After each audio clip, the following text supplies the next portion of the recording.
ሌላ እምነት ተከታዮች ወደ እስልምና እንዲመጡ ምክንያት በመሆን የሚታወቀው ሁሱ በእስካሁኑ ባደረገው የዳዋ እንቅስቃሴ ከረሃማ እስላማዊ ድርጅት የምስጋና ሽልማት ተደርጎለታል።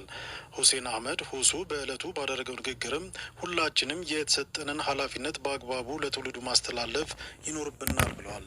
ነቢያቶች አለይሂም ሰላቱ ወሰላም የአላህ ስብሓነ ወተዓላን መልእክት በምድር ላይ እንዲያደርሱ ተሰጥቷቸው በሚገባ መልኩ አድርሰው ኃላፊነታቸውን ተወጥተው ሂደዋል።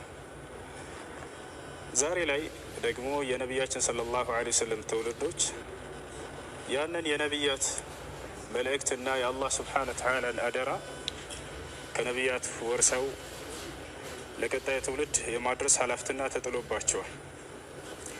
አላህ ስብሓነ ወተዓላ በቁርአን ላይ ምን ይላል? በሱራ አሊ ዒምራን ላይ ወልተኩን ሚንኩም ኡመቱን የድዑነ ኢለል ኸይር ወየእምሩነ ቢልማዕሩፍ ወየንሀውነ ዐኒል ሙንከር ወኡላኢከ ሁሙል ሙፍሊሑን ይላል።